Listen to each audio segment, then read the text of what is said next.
The Varina Blue Devils battled to the finish at Liberty University as they would square off with a beast from the 757. Welcome to Sportswire. I'm Will Catterley. It's never easy, but then again, it's not supposed to be when a team reaches the heights that the Varina football team had reached, the state championship game. Standing in the Blue Devils' way was the Phoebus Phantoms, a program that had not only won 3 straight state titles, but also they were riding a 47-game winning streak as well. Still, Varina had made the state championship game now for the second time in 4 years and were winners of 12 straight themselves. So let's get it started, shall we? Class 4 state championship, the Varina Blue Devils, the Phoebus Phantoms. Something's got to give. 12-game winning streak for Varina, 47 for Phoebus, including 3 straight state titles. This game would start with defense, and the Phantoms, well, they studied their tape. No way in the world were they going to let Caleb Weiss beat them with his legs, and they showed that early and often. Defensive grudge match in the first quarter. Later, in the first, Phoebus with the football, they got something going through the air. The pass caught on the slant. Phoebus, number 12 on the catch, Noah Jefferson, and they would be in business. Number 2, with the quarterback keeper, Varina's defense was there most of the night as well. Number 99, Drevell Barksdale and company. Barksdale, a junior, he'll be back next year. And then later in the drive more defense from Varina. Number 9, Braylon Hood, he's a junior, he'll be back next year. Still, Phoebus going to make something happen on this short pass connection to number 7. Quarterback Maricus Banks to Brandon Diggs. Would lead to this. I have no idea how the kicker even made this. Snapper almost didn't get the ball down. Phoebus, though, up 3-0. Weiss, one of his best runs of the evening, about 7 yards. Sorry, they couldn't get anything going on the ground against this Phoebus defensive front. That's how Phantoms have been beating teams. But the defensive front for Varina, pretty darn stout themselves. Number 56 with the takedown, Ja'Shawn Richardson. He's a junior. He'll be back next year. Later, same drive. It's an interception, and this game is turned on its side. It's number 2, Zaire Rex, and he'll be back next year. The interception would lead to this. Looking, firing, finding, Weiss, got a man, touchdown Varina, and the Blue Devils take the lead.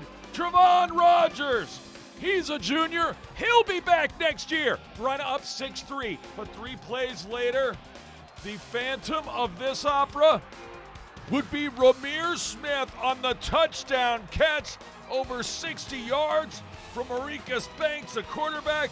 And just like that, Phoebus would go into the half up 9-6, up by 3. Varina's defense in the second half, they just kept coming and coming and coming. They would not be deterred. They would stop Phoebus not once on 4th down, like they do here, not twice on 4th down in the second half, but 3 times. Defense gave Varina a chance to come back in this one, even though this guy got a big head of steam. Inside the Varina 20, running back for Phoebus was sensational. Davion Roberts was a problem, but the Varina front was still a problem for Phoebus. It's number 99 again. He had a great game. Drevell Barksdale, and again, he'll be back. But Varina's offense could not get anything started in the second half, and eventually, Phoebus takes advantage. Roberts on the carry. Roberts loses the football, but Phoebus would recover in the end zone for the touchdown.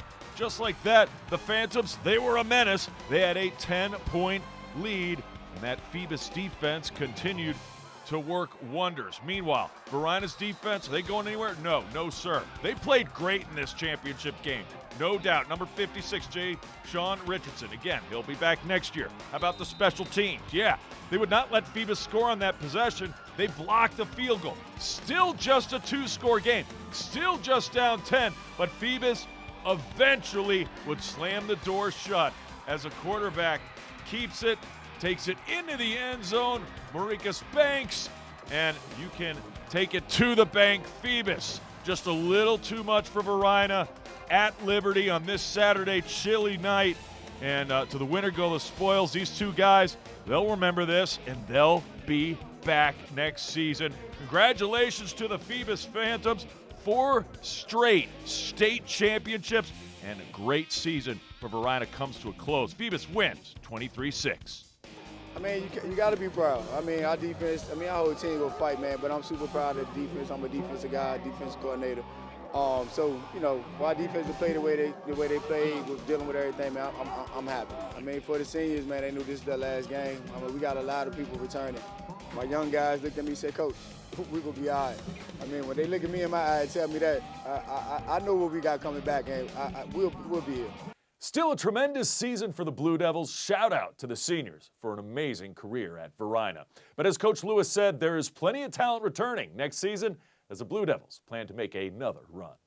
And with that, the football season is over, but the lasting memories will remain. Varina's deep playoff run was just the tip of the iceberg. Highland Springs, Hermitage, and Glen Allen all made it to the postseason as well. The Jaguars had their best season in school history.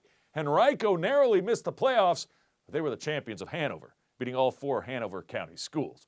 And there were individual honors aplenty, as several players earned all-region awards, among others. So let's take a look back at the best of the football season here in Henrico.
Coming up, the 2024 year in sports was not just about student athletes here in Henrico. Sometimes it was teachers showcasing some serious talent. A Varina biology teacher and fencer had a chance to compete at the 2024 Pan American Championships. Plus, basketball season is already well underway, but the Lady Freeman Mavericks have gone out of their way to help some local elementary school kids learn the game and more. That's next. Todd's a great guy.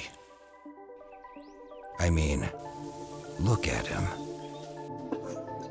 What a sweetheart. Attaboy. Wait, Todd, what are you doing? How totally selfish and un-Todd-like of you. Come on, Todd. Come on, man. Welcome back to Sportswire. Just before the 2024-25 school year began, one Varina teacher was not just getting her room ready for another year of learning, but also she was training to compete at an international level representing the Stars and Stripes. Like many other teachers, Soshili U is getting ready for another school year. During the school year, I'm a Varina High School biology teacher. But before her room is ready, she'll be competing for a U.S. medal. Off school year, I'm a fencer, national level fencer. Yu has qualified for the Pan American Youth and Veteran Championships in Costa Rica. I'm very excited. This is first time out. I'm loving to represent Team USA and try to make new friends and hit people.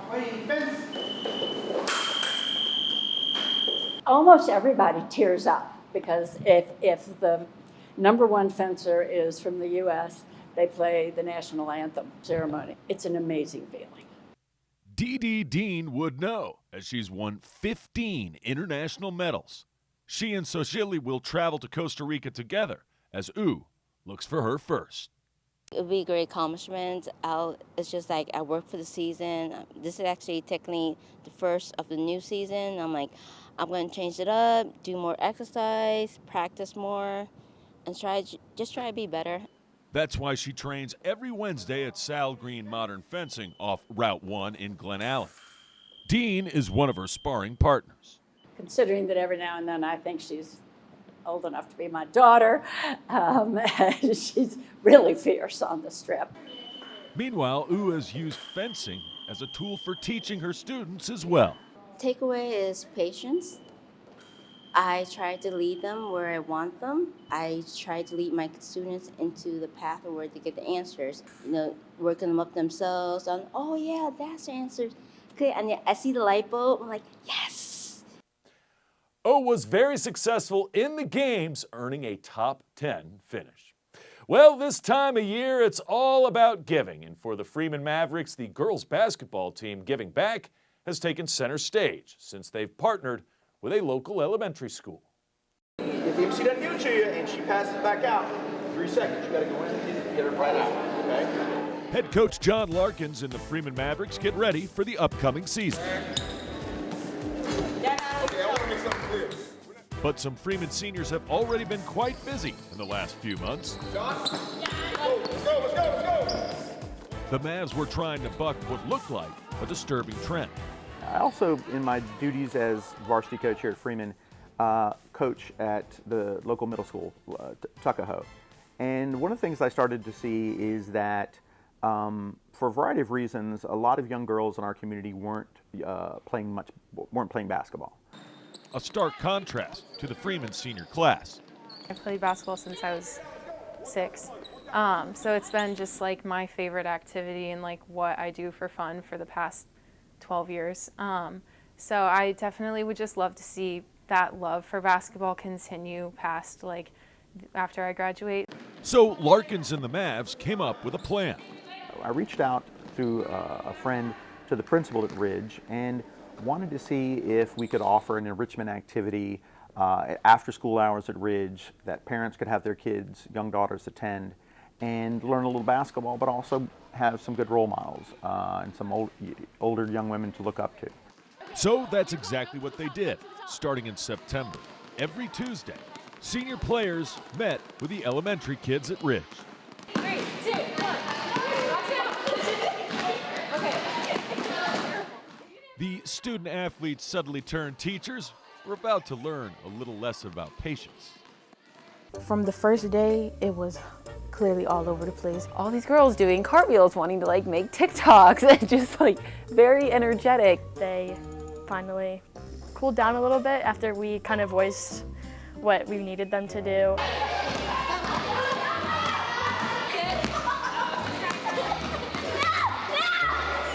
And they listened to us very well They were very high energy and asking a lot of questions. Short attention spans. It was a lot, and I don't think I came in with like the right headspace like for that. But it wouldn't take long for them to put it all together. That's it, and squat low. We put them in groups and activities and just kind of rotated through that with like shooting, dribbling, and passing. Breaking them down, I'm able to teach them defense, or I'm able to teach them shooting one day. They're able to pick up on these little skills because it's all about the little things. I would literally just have them stand in the front of the basket and I would kind of try to explain to them like how to shoot, like, you know, put your hand under the ball and then this as your guide hand. Watching them, some of them would make it and they would just get so excited. So that was kind of my favorite part, like watching them have pride in themselves, like after just making a basket and like enjoying what they're doing. And now they like know our names. They're like excited to like come up and like hug you and like, oh my gosh, hey, how have you been doing? Oh my gosh, can I get a piggyback ride? The Freeman and Ridge relationship cuts both ways. They are like superheroes, you know, to some of these little girls who look up to them. They themselves learn confidence, organization, and that they are also a role model. Communication has definitely been a big part of it, but yeah, like at Freeman, some of my closest friends are on the basketball team, and I think a lot of that comes from the fact that we do so much like outside of just normal basketball practices together, and we're trying to help other people together, so it definitely builds the team community and the team environment. I've always been like the young girl who hasn't really like stepped out of my shell, but as I started to get older, and basketball has helped me become a leader. I've always been some type of leader on my team, has always helped somebody come into basketball. Showing girls that there's more to life than just being on their phones, and that basketball and sports and just staying active in general is a very important part of your life. Whether or not we win basketball games or we have people go off and explore in college, right?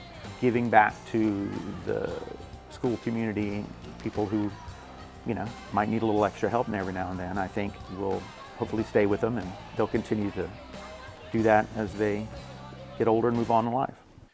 And Freeman is hoping that the outreach will continue in the years to come.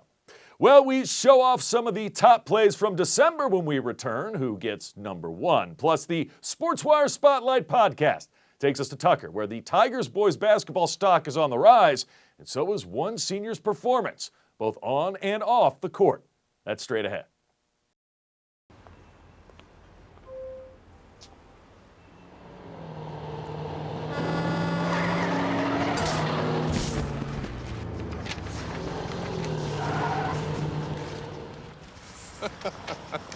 This can't be happening. This can't be happening. Of course it's not happening. Armored car. Listen, having money isn't about luck. Make your own coffee, save $1,000 a year. Feed me. Feed the pig.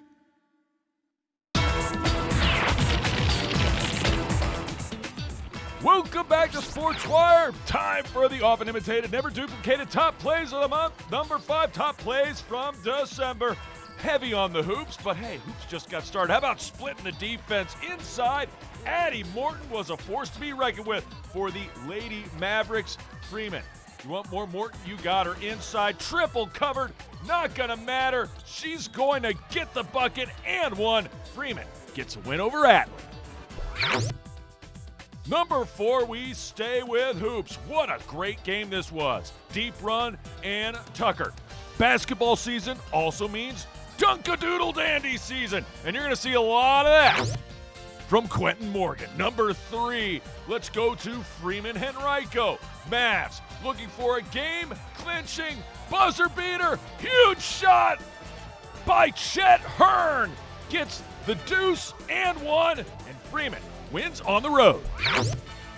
number 2. Still hoops, back to that Tucker deep run game. Donnell Douglas, dunk-a-doodle-doo. And Quentin Morgan got one. Donnell Douglas got another in Tucker's big win at home. But number 1, the rule of 3. 2 guys who made a huge difference in the state championship game. Caleb Weiss to Damari Carter. Not 1 touchdown pass, not 2 touchdown passes, but at Dinwiddie in the Class 4 regional championship game, it would be 3 times in the first half alone. Best part for Varina, this duo will be back next season, and that is more than good enough for Top Plays of the Month. Remember, if you have questions or comments about the show, just send me an email to this address, sportswire@henrico.k12.va.us. You can always follow us on X and watch episodes on YouTube. We leave you now with excerpts from the latest Sportswire Spotlight. J.R. Tucker Boys Hoops is on the rise, and as of this show, they're now 5-0 on the year. Senior Donnell Douglas is a big reason why, and he's really finding his stride at Tucker in more ways than one. Check out the full episode this holiday season, and we may be at your school soon. Until then, I can't wait to see ya next time on Sportswire. I mean, the biggest thing that I've always kind of done is, and I've learned kind of coaching kids in general, is they're not going to try hard for you unless that you truly show that you care about them, like not just on the court but in the classroom too. Like we've got like a big thing too, and he can attest to it. Like anytime anybody gets into college, like I'm announcing it like in practice, if it's an offer on the football field, and when the kids that I coach, they see that I truly do care like about them, not just the wins and the losses in the classroom. I mean, it's huge, because I tell them all the time, well, the first thing a college coach calls me about is they're going to ask me about your grades. And I'm never going to lie. I mean, I'm not going to tell him he's got a 4.0 when the kid's got 2.0. Grades are huge, and it's just a stepping stone to help you get into college. Right. And it's not like, we talk about this in sports all the time, but also on the academic side, you could say the same. It's a process. Your process started you down here athletically and academically, right? Yeah. But what you've been able to do on the field and on the courts now up here and higher. But first question that he has to answer, you're down on the floor grade-wise at Caroline. You got a 3.2 now here for Henrico County and at Tucker High School. How proud of you? How proud of yourself are you that you've been able to do that? I'm proud of myself for real, but I like to thank the ones that's around me, because they really made me, start doing more work and stuff. Mm-hmm. Tell me about those people. I mean, obviously you got a pretty big family too. Dion's part of this as well, right? But you've had a support system. Talk about a couple of these people. My uncle, really, my old teachers, my coaches, my old principal, mom, dad, everybody. They was just helping me during the way. What you say is what you mean. You're genuine. Yeah. You genuinely don't like losing. I can see it on the court, and I'm pretty sure that translates to life. I don't think you like losing in life. Would that be accurate? Yeah, that's accurate. But I mean, you really don't. No. Go into that a little bit. I feel like when we lose in football, I can kind of like, I can suck it up, because like it's a team sport. I know, knowing that I did my part, I can kind of like keep my composure and stuff. But basketball, when we lose, it's like I feel like it's all my fault. It's a team sport, but it's all my fault, because like, I'm a senior. I can kind of control the team and stuff. Do you take it to heart? What's it like having to lead? Because we don't just, sometimes you could say, you hear the phrase all the time, well, he's a natural born leader. And maybe they are, but a lot of times we learn to lead. What's it like being a leader? It's not really like nothing, because my teammates, they help me lead, and it's more of a like, we all leaders on the team. So everybody like the same. I can't explain it, but we basically all leaders on the team. Yeah. Who's a better defender overall? You mentioned Deion's got a better block better, but who's a better just lock you down defender? I'm gonna go him start of the game. I'll go me like closer. Halftime. Yeah. Yeah. So you have the dog in you. He doesn't have it in him. That's what you're saying, basically. Okay. I mean, you're the slap the floor in the fourth quarter. I mean, they're both. I mean, you look at the game and things like that. I mean, they're both very, very, very good defenders. And you look at it. We're still trying to teach Deion to stop fouling because he wants to block a lot of shots, and things like that. But when he sits down and guards, he's pretty good. Yeah. And then when you got this kid over here who come to you in the fourth quarter, and in every game that we played, he says, I got their best player. That's who I want to guard.